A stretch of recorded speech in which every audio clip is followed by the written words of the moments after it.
بسم الله الرحمن الرحيم رب اشرح لي صدري ويسر لي أمري واحلل عقدة من لساني يفقهوا قولي.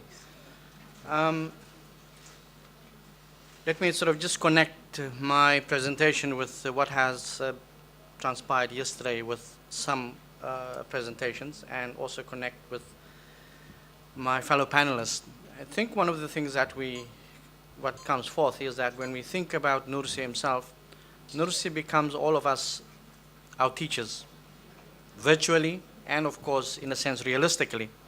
And we have heard, for example, when we refer to Colin Turner exploring exploratory ideas pertaining to the phrase positive action, one is able to understand the sort of connection in terms of how he has unpacked it ontologically and epistemologically. Be that as it may, nevertheless, let me sort of just move on. My focus is particularly to look at the notion of supplication, dua, and salah, which are two important critical ingredients for us all as believers, even for those who are not Muslim, who basically are believers in their own way. So when we talk about these two ingredients, they are critical pillars in terms of our understanding. But let's look at how we try to share with you how our reading of Nursi's text. Firstly, I think what we would like to highlight is the fact that when you read even very superficially some of the chapters and sections, Said Nursi comes forth as a very pragmatic scholar, very reasonable, wise sage in terms of his experience, in terms of his understanding, in terms of his insight. So we basically gain that.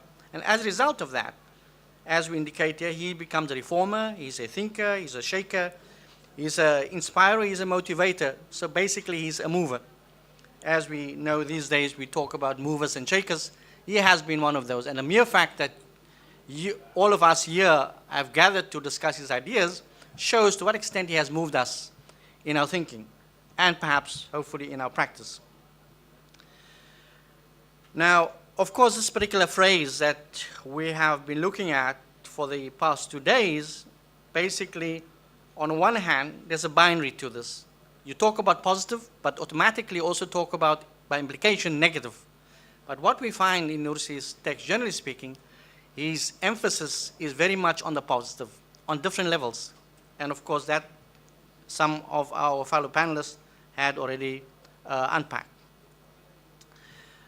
Interestingly, somebody mentioned the night before about the Dalai Lama, and I thought maybe it's interesting just to connect some of the points. And here is somewhere else, of course, belonging also to the Baha'i movement, basically talking about the notion of positive action leading to positive thinking. But as Colin Turner basically rightly indicated yesterday, that one has to basically make a clear distinction between positive thinking in the contemporary sense and positive action that had been forwarded by Nursi. In any case, what we also try to basically do is try to locate the notion of positive action in the social sciences. Very broad sort of area of specialization, as you all know, for those of us who are in that particular area. But my interest was just to see how does this phrase, how is it being defined by social scientists in different fields? And so in my paper, which of course I'm not reading, I'm just sort of sharing with you some of the ideas, basically you can lift some of these ideas from there. And one of these is your positive action combined with positive thinking results in success. That's sort of generally the sort of understanding. As we had said, the Dalai Lama basically had also put forward his idea, and sort of the one is on your right. In order to carry a positive action, we must develop here a positive vision. Now, just early on, our fellow panelists talked about the idea of a vision that is critically tied to your action, and that in itself is sort of important. Having said that, I think when we talk about the notion of Iman, belief, as again expressed by our fellow panelists, is the fact that tied to the belief that you and I have and possess and reflect, we also adopt a particular attitude, and that attitude translates itself into action, and that action basically further translates into results. And when you think about this circular movement, it also relates to how Nursi himself understood this, visualized it, and enacted it. And that becomes so critical when we read Nursi's text. Now, since belief is the foundation in terms of believing in the Almighty as the One, unlike other traditions that talks about the Almighty in different ways, either as those who are polytheists, who basically view God differently or Allah differently, which indeed is something that as Muslims we differ radically. We basically can see why we basically emphasize the issue of Tawheed and Iman in the way we do, or faith in the way we do. But extracting from Nursi's ideas, he basically highlighted the following virtues, that belief's 5 virtues are: causes a believer to become the highest of the high. In other words, we can also become the lowest of the low, asfala safilin. So in other words, he makes that important point. 2, it illuminates the believer's life. In other words, it enlightens, it enriches, it transforms, it energizes our lives as individuals. Thirdly, it provides the believer both the light and strength. In other words, yes, we have the light, we have the nur in us, but we also have the power to transform, to change, and that is important. Then it transforms the believer, the individual, from being an ordinary person to being a king. Of course, king not in the king sense of Saudi Arabia or the king of Swaziland or whichever monarch, king in the true believer sense, very different, qualitatively different from that of an ordinary individual. And the last point is necessitates the believer to supplicate. And this is, kings generally do not supplicate to others for here we as believers who are kings supplicate to the creator of all creators. And that is where the qualitative difference is. Now, again, going through the text, we find that Nursi emphasized the following points. One's duty is to serve. It results are Almighty's concerns. We just look at the last phrases. And lastly, one is charged with, one is given the responsibility of carrying out one's duty, and one is therefore obliged to do so. In other words, you are expected, it becomes compulsory for you to carry that out, bearing that in mind. Now, yesterday, of course, we heard some presenters talk about the jihad ma'nawi, or by sort of the word of sort or meaning. And that is also wrapped up in his philosophy, in his outlook, in his understanding. And that is something that we did not explore in our paper, but we need to bear that in mind as such. But then we come to the sort of 9 specific rules that we all perhaps have read. And I want to try to read it slightly differently in this next slide. But for this, we first look at the first three. In other words, the first is act. In other words, we must act. In other words, it's a command. Act positively. 2, we must unite. We heard yesterday the notion of solidarity. So we unite within the fold of Islam and outside of it. And adopt the just rule of conduct. That is critical. To ourselves, we have to be fair and just.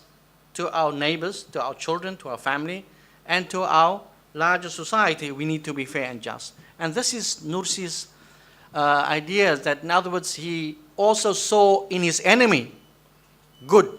The person who tortured him was seen to be somebody who also had something good. And he tried to touch those particular nerves rather than looking at the negatives. So he always looked at the positive. Unfortunately, this sort of slide is not very clear unless you sort of look at the paper.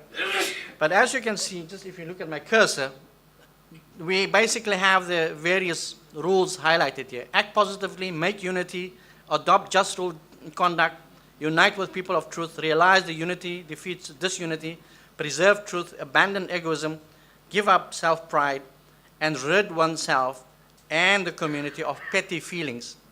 Now, you and I know that our communities across the Muslim world are so engrossed and so, or rather embroiled in petty things in terms of kafirizing one another, and Nursi has never ever been of those who subscribe to those ways. And again, as had been said by our previous panelists, he was an exemplary model. In other words, he followed the footsteps of the Prophet ﷺ in the best circumstances he could find, despite the obstacles.